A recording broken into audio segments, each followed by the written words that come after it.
ये पोखरे पर किस तरह का सौंदर्यीकरण कार्य हो रहा है? पोखरे के चारों तरफ घाटें बन रही हैं और चारों जो कोने हैं उस पर भी घाटें बन रही हैं। बीच में फुट ब्रिज और फाउंटेन पोखरे के बीच में जाने के लिए। कितनी घाटें बनेंगी? ये टोटल मिला के 8 घाटें बनेंगी। चूँकि यहाँ छठ घाट पे बहुत लगभग 15 से 20 हज़ार लोगों की संख्या होती है, जिससे काफ़ी परेशानी अब बहुत दिनों से अपेक्षित भी था। देवतिल जनता ने पहली बार आशीर्वाद दिया। हमारा ये अपना एक सपना था कि इसको किसी भी तरह इसको पूरा करना है। बीच में बाधाएं आती रही, चूँकि इसका सबसे कठिन कार्य था कि इसकी पानी निकाल के इसको काम करना। हमारे जो भी संबंधित ठेकेदार लोग हैं, हमारे नगर पंचायत के कर्मचारी हैं, इस पर दिन रात अथक मेहनत प्रयास करके 1-1.5 महीने पानी निकाले लोग। एक बार तो फिर मौसम ने तो कुछ साफ नहीं दिया, लेकिन फिर हम लोगों ने फिर हार नहीं माना, अगली बार फिर उसको किया। आज 4 घाटें बन के लगभग 50% काम पूरा हो चुका है और 4 घाटों के जो भी पाइलिंग की कार्य है, चूँकि ये ज़मीन के नीचे कार्य हो, ज़मीन के ऊपर तो बाद में आ रहा है, तो इसमें थोड़ा सा मौसम के हिसाब से काम करना पड़ रहा है। जल्द ही कोशिश है इस महीने में, जैसे ये 4 घाट इस समय दिख रहे हैं, तो 8 घाट दिखेंगे आपको। ये भोपा बाजार ऐतिहासिक पोखरा, यहाँ पे छठ पूजा में करीब 10 से 15 हज़ार की संख्या में भीड़ होती है और सुबह सैकड़ों की संख्या में लोग यहाँ टहलने आते हैं। ये चौरी चौरा क्षेत्र का सबसे विशाल पोखरा है और कस्बे के बीच में है और यहाँ पर धार्मिक कार्यक्रम, अनुष्ठान, शादी विवाह वगैरह का कार्यक्रम होता है और यहाँ के लोगों ने काफ़ी लंबे समय से पोखरे की जीर्णोद्धार और सुंदरीकरण की मांग काफ़ी वर्षों से करते रहे। वो कार्य आपके कार्यकाल में शुरू हो रहा है। ये कितने लाख लागत से बन रहा है? ये लगभग 3 करोड़ की लागत से बन रहा है। अभी इसमें बहुत सारे सुंदर कार्य होने हैं, क्योंकि ये हमारे नगर का सबसे बड़ा पोखरा है और सबसे मतलब बीच में है। और इस पोखरे के पास इतनी जगह हैं, जैसे चारों तरफ सड़कें खराब हैं, सड़कों पे आरसीसी सड़कें हैं, उसके बगल में सुंदर दिखने के लिए 3.5 फुट का चारों तरफ एक डिजाइनिंग इंटरलॉकिंग हम लोग दिए हैं। सीढ़ी पे लास्ट में चल के स्टोन पत्थर लगेगा। ये सारी चीज़ें होने के बाद डेकोरेटेड लाइटें लगेंगी। जनता के लिए जितना भी सुविधाजनक चीज़ें हैं, ये सारी चीज़ें इस पे हम लोग करेंगे, क्योंकि ये ऐसी जगह है, यहाँ से प्रतिदिन अगल बगल इंटर कॉलेजें हैं, Ganga Prasad central academy, Mahadev Prasad inter college, Nehru बालिका, गंगा बालिका गुरुकुल स्कूल है, और ऐसे भी वहाँ पर प्रतिदिन हमको लग रहा है कि 10-5 हज़ार लोग इधर से गुजरते हैं, आते हैं, जाते हैं। चूँकि ये सबसे ज़रूरी कार्य था।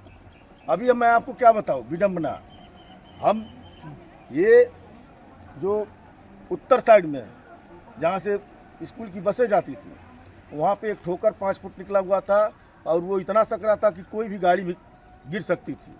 हमने देखा और जब ये छठ आया उसके पहले हमने उसको तोड़वा के रास्ते को सरल करा दिया।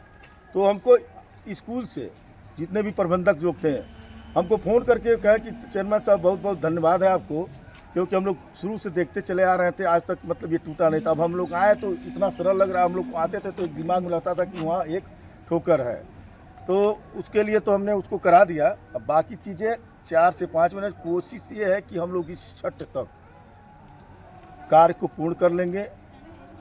मौसम का थोड़ा सा अगर साथ मिल जाएगा तो 1-आध महीने पहले भी हो सकता है, लेकिन ये है कि ये जिस दिन अपने अंतिम रूप में आएगा, ये एक भव्य पोखरा यहाँ के लिए एक ऐतिहासिक स्थल बन जाएगा और यहाँ के लोगों के लिए टहलने के लिए जो भी सुबह लोग आते हैं, जाते हैं, और बाकी चीज़ें जितनी हैं, जितने धार्मिक चीज़ें होती हैं। अभी हम लोग का एक ये भी है कि अब हमारे देवतिल जनता की क्या मांग है, एक बीच में हम लोग जो फुट ब्रिज लेके जा रहे हैं, बीच में एक हम लोग को मंदिर जनता की डिमांड के हिसाब से कि वहाँ पे क्या बनना है, तो अगर उस समय जो भी हमारे देवतिल जनता का मांग रहेगा उसको हम लोग पूर्ण कराने का कार्य करेंगे। ये एक चीज़ है कि आज सुनने में आया कि राज्यसभा सांसद माननीय योगी आदित्यनाथ जी महाराज से मिली हैं और उन्होंने मिल करके जो ब्रिज जो है यल मॉडल बन रहा था उसको वाई मॉडल बनवाने के लिए प्रयास किया। उन्होंने कहा कि महाराज जी ने जो मुलाकात हुई, महाराज जी ने उन्होंने कहा कि वाई मॉडल ब्रिज की स्वीकृति दी है। सबसे पहले तो मैं अपने प्रदेश के मुख्यमंत्री यशस्वी माननीय योगी आदित्यनाथ महाराज जी का धन्यवाद देता हूं कि विगत 4 वर्ष पूर्व वो आते हैं और यहाँ की जो समस्या थी, जो यहाँ की नहीं पूरे विधानसभा क्षेत्र की समस्या थी, जो विधानसभा के एक एक गांव से कोने कोने से लोग आते थे, उसमें मैं माननीय मंत्री केंद्र सरकार में कमलेश पासवान जी का भी हृदय से धन्यवाद देता हूँ। उस समय विधायिका रही संगीता यादव जी का मैं धन्यवाद देता हूँ। स्थानीय स्तर पे जनता भीड़ लगा के जो उस समय हमारे मुख्यमंत्री जी से जो डिमांड की थी, महाराज जी ने स्वीकृति भी दी, काम भी चालू हुआ। थोड़ा सा कुछ बाधाएं बीच में आई, कैसे काम रुक गया, थोड़ा सा भ्रम की स्थिति थी। फिर हमने बीच में लोग भ्रम फैलाए क्या ये एल वाई तो एल वाई तो पहले तो एल वाई का कोई मतलब नहीं है। ये सीधे ये था कि आपका सोनबरसा मार्ग को जोड़ने के लिए हॉस्पिटल तक के लिए एक ब्रिज गिरना है, अतिरिक्त में आपको एक क्या बोलते हैं कि शहीद स्मारक के लिए जाना है। तो एल वाई का यहाँ मैटर नहीं था। बीच में अभी विगत 1-2 महीने पूर्व लोग एल वाई करते रहे। लोग संबंधित अधिकारियों से बात हुई और हमारे लोकप्रिय विधायक सरवन निषाद जी से भी बात हुई, तो उन्होंने भी कहा कि नहीं ऐसी कोई बात नहीं है, सारी चीज़ें हैं पटल पे हैं, वो जब ये ब्रिज बन जाएगा तो बन जाएगा। और थोड़ा सा भ्रम की स्थितियाँ लोग भ्रम डाल रहे हैं, थोड़ा सा चुनाव नज़दीक है तो लोग इधर उधर की बातें करते हैं, लेकिन ऐसा कोई संशय नहीं है।